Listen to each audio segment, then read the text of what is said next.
Hello everyone, welcome to my channel. I'm Rakhi Nandal and for class 12, today we are doing our new topic from class 12 three-dimensional geometry, and today we are going to discuss about equation of plane. We have already discussed what is a plane. आपको पिछले video में ना my previous video I discussed about it. Plane क्या है आपके पास? Plane is basically a surface. जैसे ये ब्लैक बोर्ड एक पूरा प्लेन है.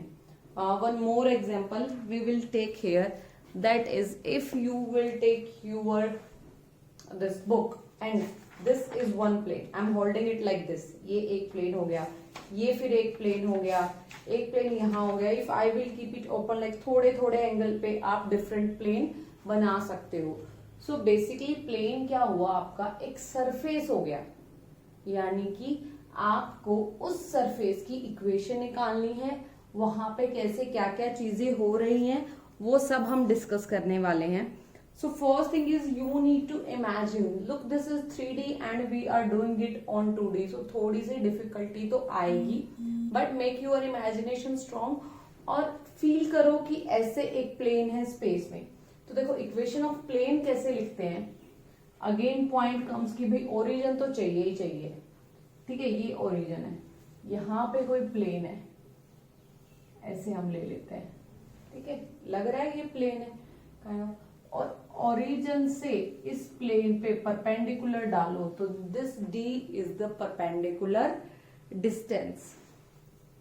ये आपका D मैक्सिमम टाइम आपका परपेंडिकुलर डिस्टेंस ही मिलेगा आपको प्लेन से. ठीक है, आपको इसकी इक्वेशन लिखनी है यहाँ पे. अब देखो आपको अगर याद होगा एन कैप, ये मैंने यूज किया था क्रॉस प्रोडक्ट यूज करते टाइम, और इसको मैंने क्या कहा था? यूनिट डायरेक्शन जो क्या थी? परपेंडिकुलर टू द लाइन थी. यहाँ पे वो हो जाएगी परपेंडिकुलर टू द प्लेन. ये चीज समझ आ गई. तो इक्वेशन ऑफ प्लेन लिखना बहुत ही सिंपल है. आर वेक्टर, जैसे इक्वेशन के लाइन के लिए हमने R vector is equal to लिखा था, तो आर वेक्टर डॉट. अब देखो डॉट आया है किसके साथ? N cap. एन कैप क्या है आपका? Unit perpendicular direction. देखो यूनिट है तो इसका मतलब इसकी वैल्यू तो 1 रहेगी, but it will give you direction. N cap आपको डायरेक्शन देगा. Is equal to D. D is your perpendicular distance. ठीक है, तो देखो ये एक परपेंडिकुलर वाली डायरेक्शन. आप ये भी कह सकते हो कि मैम ये तो D और एन कैप आपको नहीं लगता एक ही डायरेक्शन में हो गई? हाँ बच्चे, कह सकते हो आप डायरेक्शन, क्योंकि ये भी परपेंडिकुलर डिस्टेंस है और एन कैप भी आपको इसकी डायरेक्शन देती है. आपके एनसीईआरटी में फिगर बनाया हुआ है, you can go through it, और ये याद रखने में कोई ज्यादा दिक्कत है नहीं आपको. R vector dot N cap is equal to D. ये तो हो गई वेक्टर फॉर्म. अब बात आई कार्टेशियन फॉर्म की. तो कार्टेशियन फॉर्म क्या कहता है आपको? आर वेक्टर की वैल्यू पुट कर दो, एन कैप की वैल्यू पुट कर दो. Very simple. तो आर को आप क्या करते हो? एक्स आई प्लस वाई जे प्लस जेड के, यही होता है आर आपके पास. डॉट. अब देखो एन कैप की वैल्यू आपने जो पुट करनी है, अब यहाँ पे आप ये कह सकते हो कि एन कैप को हमने ले लिया LMN या ABC. तो आपकी बुक ने कंसीडर किया है L, यानी कि डायरेक्शन कोसाइन लिया है. देखो direction cosine and direction ratios not a big deal. आप रिलेशन समझ चुके हो. जिसके डायरेक्शन कोसाइन इक्वल है उसके डायरेक्शन रेशियोज भी इक्वल होंगे. फर्क कितना सा है? रेशियोज को मैग्नीट्यूड से आपने डिवाइड कर देना होता है बस. तो LI आपके एनसीईआरटी ने इसको डायरेक्शन कोसाइन लिया है इज इक्वल टू डी. साथ साथ करेंगे डॉट प्रोडक्ट है I1 हो जाएगा, तो ये बन गया आपके पास LX plus MY plus NZ is equal to D. ये आ गया आपकी कार्टेशियन फॉर्म. कार्टेशियन फॉर्म कौन सी होती है? जिसमें XY होता है. वेक्टर फॉर्म कौन सी होती है? जहां पे एरोज डायरेक्शंस की बात होती है. बहुत ही सिंपल सा है. इसी की बेसिस पे आप पहले 2-3 एग्जाम्पल खुद से करके देखेंगे. ठीक है, फिर एक मजेदार कंसेप्ट आता है आपके पास, फुट ऑफ परपेंडिकुलर.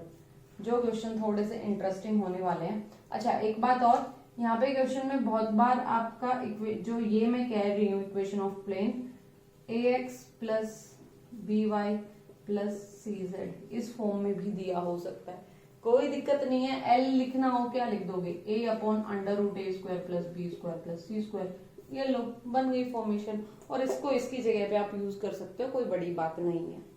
अब देखो इंटरेस्ट, ये तो सिंपल सा क्वेश्चन तो आप कर लोगे, ठीक है, जहां पे आपको डायरेक्शन कोसाइन दे देंगे, ठीक है, ओरिजिन से पास करा देंगे, आपसे इक्वेशन लिखवा लेंगे, तो ये आप कर सकते हो। या डायरेक्शन कोसाइन पूछ लेगा तो एक एग्जाम्पल हम यहां से कंसिडर करते हैं। Example number 14 page 480, find the direction cosines of a unit vector perpendicular to the plane. Plane given है आपको पासिंग थ्रू द ओरिजिन।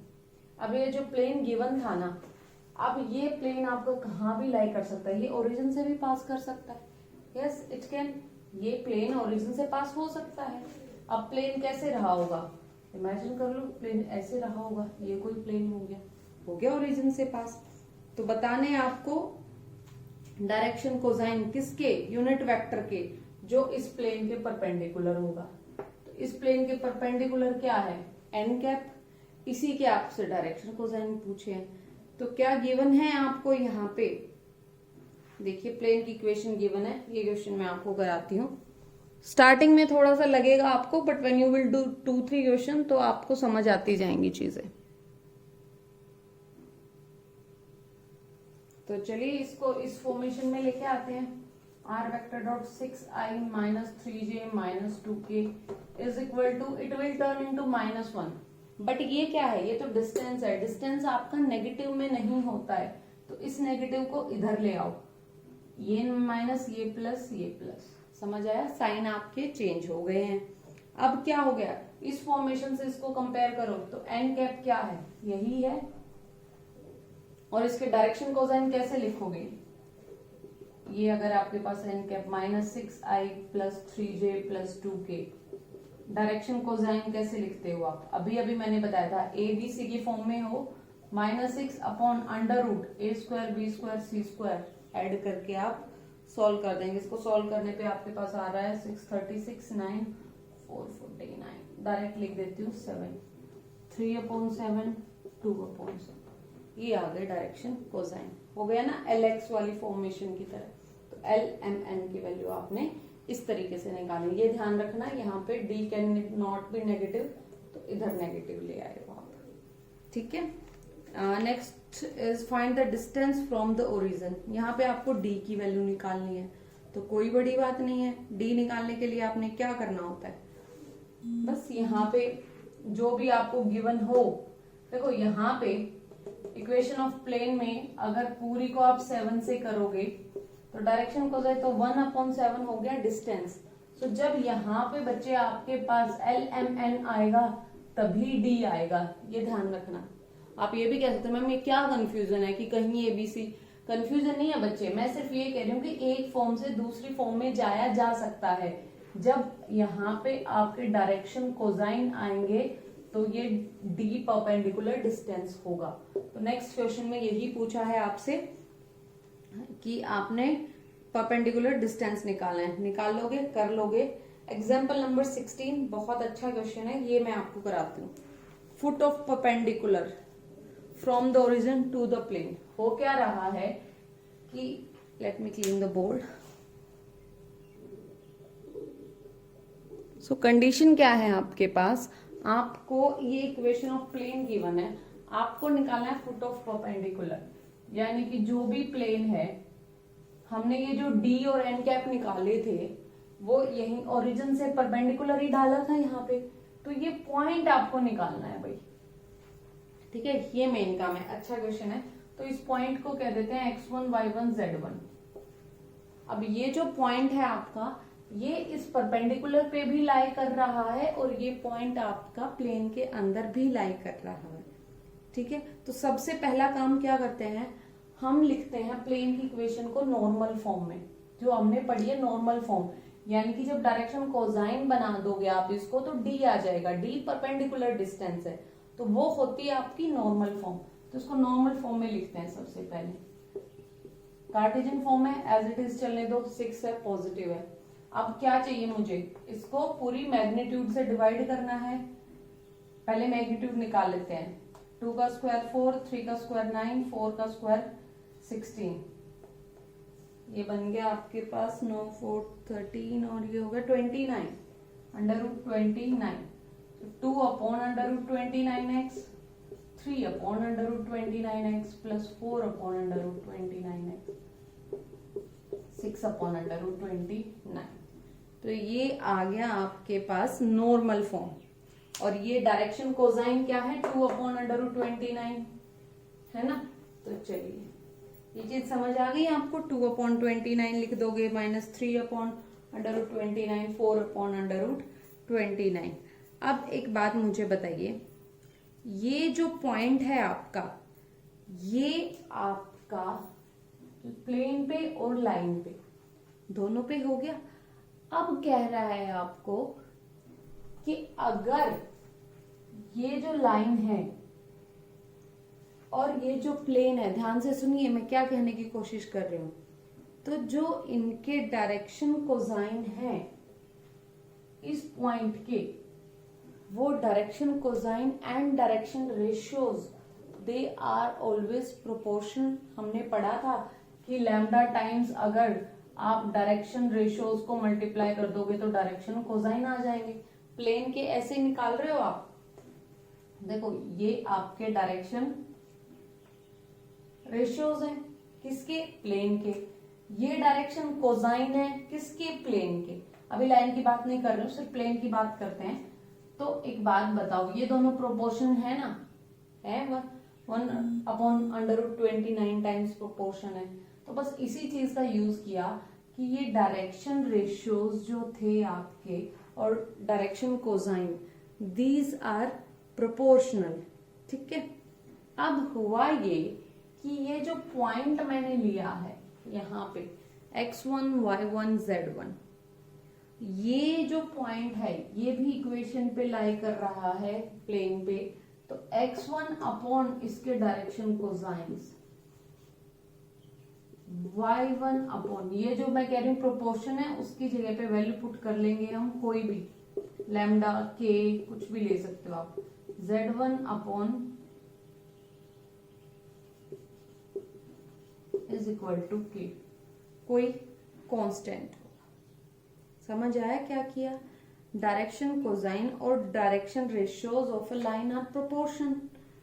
ठीक है, ये पॉइंट इस लाइन के ऊपर था और ये इसके डायरेक्शन कोसाइंस थे। समझ आया क्या किया, इज इक्वल टू के। सो x1 की वैल्यू क्या आ गई, 2 अपॉन √29 के। y1 की वैल्यू आ गई -3 अपॉन √29 के। z1 की वैल्यू आ गई 4 अपॉन √29 की। अब इस x1 y1 z1, क्योंकि ये पॉइंट आपका प्लेन पे भी लाई करता है, तो आपके प्लेन की इक्वेशन को भी सेटिस्फाई करेगा तो उठा के वहां पे पुट कर दीजिए। ठीक है, तो आपके पास क्या आ जाएगा, आपके पास k की वैल्यू आ जाएगी। k की वैल्यू निकालने के लिए आपने x y z को रिप्लेस कर दिया इससे 2 इंटू 2 अपॉन √29 के, -3 इंटू -3 अपॉन √29 के, प्लस 4 इंटू 4 अपॉन √29 के, -6 यानी कि इज इक्वल टू 6। तो देखो ये सब सॉल्व हो जाएगा। सॉल्व करने के बाद आपके पास k की वैल्यू निकल के आएगी 6 अपॉन √29। ओके, k की वैल्यू आ रही है आपके पास 6 upon √29। This is the value of k। k की वैल्यू पुट कर देना, आपके पास x1 y1 z1 की वैल्यूज निकल के आ जाएंगी। ठीक है, यहां से k को पूरा बाहर लेके you can solve it, solve कर देना आप, आपके पास वैल्यू निकल के आई 6 अपॉन √29। ऐसा ही क्वेश्चन आगे हम खुद से करेंगे तब और क्लियर हो जाएगा। Let's move towards our next topic. ये फुट ऑफ परपेंडिकुलर वाला क्वेश्चन बहुत बार पूछा जाता है, तो इस तरीके से ही होगा। एक्सरसाइज क्वेश्चन हम क्लियर करते हैं। उससे पहले दो टॉपिक्स हैं हमारे इसमें, चलो उन्हें कवर करते हैं। Equation of plane perpendicular to a given vector and passing through a given point. इस टाइप के प्लेन की इक्वेशन बनाते हैं। अब क्या होगा आपके पास, आपको उस प्लेन की इक्वेशन निकालनी है जो किसी गिवन वेक्टर के साथ परपेंडिकुलर है और किसी एक पॉइंट से पास करता है। बहुत ही सिंपल है, हमने एक फॉर्म पढ़ी r vector dot N cap is equal to d, normal form. यहाँ पे आपके पास एन कैप नॉर्मल था, डी परपेंडिकुलर डिस्टेंस था ओरिजिन से। अब इस केस में क्या हो रहा है, आर वेक्टर माइनस ये जो आपका पॉइंट है इसको कह दिया मैंने ए, तो आर माइनस ए वेक्टर कह रहा है किसी गिवन वेक्टर के परपेंडिकुलर है। तो जो देखो, अगर आप डेरिवेशन में घुसोगे it will be very difficult. मैं आपको याद करने की ट्रिक बताती हूँ। ये जो गिवन वेक्टर है ये दिया हुआ है परपेंडिकुलर है, तो आपको पता है कि परपेंडिकुलर अगर दो वेक्टर्स हो तो उनका डॉट प्रोडक्ट 0 होता है। तो प्लेन में आर माइनस ए क्या हो गया, आपका पोजीशन वेक्टर हो गया। प्लेन के साथ डॉट प्रोडक्ट क्या होना चाहिए, 0। यही आपकी इक्वेशन ऑफ प्लेन है। एन आपका नॉर्मल वेक्टर है, ए आपका पोजीशन वेक्टर है। ये आगे equation of plane passing through point a and perpendicular to vector n. कितना सिंपल सा क्वेश्चन है। इसी को आप कार्टेशियन फॉर्म में भी कन्वर्ट कर सकते हो। जैसे क्वेश्चन नंबर 17 आपको गिवन है, इक्वेशन लिखनी है आपको प्लेन की which passes through 5 to -4, 5 to -4 ये पॉइंट गिवन है, and perpendicular to the line with direction ratios. अब जिस लाइन के साथ परपेंडिकुलर उसके डायरेक्शन रेशियोज गिवन है, तो आप डायरेक्ट इसकी क्या लिख सकते हो, इक्वेशन लिखनी आती है ना डायरेक्शन रेशियोज के साथ, ax प्लस by लिखते थे, ai प्लस bj। तो हम यहाँ पे पहले दोनों फॉर्म पूछी हैं, तो 2 3 -1 डायरेक्शन रेशियोज गिवन है, 2 3 -1। तो वेक्टर फॉर्मेशन कैसे हो जाएगी, 2i प्लस 3j माइनस के। ये कर चुके हो पहले, बड़े आराम से बता सकते हो। डायरेक्शन रेशियोज है तो इक्वेशन क्या होगी वेक्टर की। अब देखो इक्वेशन ऑफ प्लेन निकालना था, कोई बड़ी बात नहीं है। R minus a, r minus इस पॉइंट का ये वेक्टर कैसे लिखा जाएगा, 5i plus 2j minus 4k, ये भी सीखा हुआ है। Dot n 2i plus 3j minus k is equal to 0। लिख दी इक्वेशन, कौन सी बड़ी बात थी, कोई दिक्कत नहीं है। अब इसी को आपने कार्टेशियन फॉर्म में लेके आना है। चलिए कार्टेशियन में लेके आते हैं। अब कार्टेशियन फॉर्म क्या कहती है, इसकी आर की जगह पे एक्स वाई जेड, बस यही फर्क है। बताया था मैंने आपको, फिर याद दिला रही हूँ। कार्टेशियन में और वेक्टर में यही है। वेक्टर में ये वेक्टर हटाने के लिए आई जे के ले आते हैं, और फिर क्या होता है, सिर्फ एक्स वाई जेड में इक्वेशन बच जाती है। Minus 5i plus 2j minus 4k dot किसके साथ है, 2i plus 3j minus k। अब आई को साथ कर लो, x minus 5i cap plus y plus 2j cap plus z minus 4k cap into dot है 2i plus 3j minus k cap is equal to 0। ठीक है, अब फिर क्या होगा, आई वालों को सेम को मल्टीप्लाई करना है, x minus 5 into 2 y plus 2 into 3 z minus 4 into minus 1 is equal to 0। I वाली सारी चीजें हट गई है। सो फाइनल आंसर आया है 2 plus 3y minus z is equal to 20। ये आ गई है इक्वेशन ऑफ प्लेन। कितना इजी था।